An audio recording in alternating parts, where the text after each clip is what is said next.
السلام علیکم ورحمۃ اللہ وبرکاتہ۔ اللہ تعالیٰ نے حضرت محمد مصطفیٰ سے فرمایا، لوگ 5 وجہ سے فخر کرتے ہیں: خوبصورت چہرے کی وجہ سے، مال دولت کی وجہ سے، حسب و نسب کی وجہ سے، قوت کی وجہ سے، حکومت کی وجہ سے۔ اے محبوب محمد مصطفیٰ، جو شخص اپنے چہرے کی خوبصورتی کی وجہ سے فخر کرتا ہے تو اس کے چہرے کو آگ جلائے گی اور وہ جہنم میں جائے گا۔ جو شخص مال و اولاد پر فخر کرتا ہے اسے قرآن کی یہ آیت سنائیں، سورہ شورى آیت نمبر 88، یعنی اس دن مال اور اولاد فائدہ نہیں دیں گے۔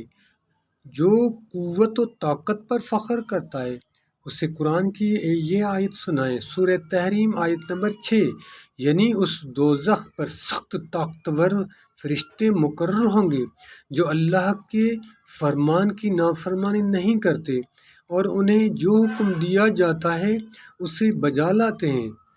جو شخص اپنے حسب و نسب پر فخر کرتا ہے اسے قرآن کی یہ آیت سنائیں، سورہ مومنون آیت نمبر 101، یعنی جب سور پھونکا جائے گا تو ان کے درمیان نسب کے رشتے باقی نہیں رہیں گے اور نہ ہی ایک دوسرے سے سوال کریں گے۔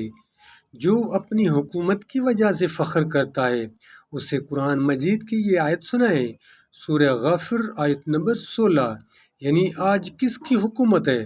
خدائے واحد القہار کی ہے۔ کتاب نسائی، مؤلف آیت اللہ علی مشکینی اردبیلی، صفحہ نمبر 269۔ السلام علیکم ورحمۃ اللہ وبرکاتہ۔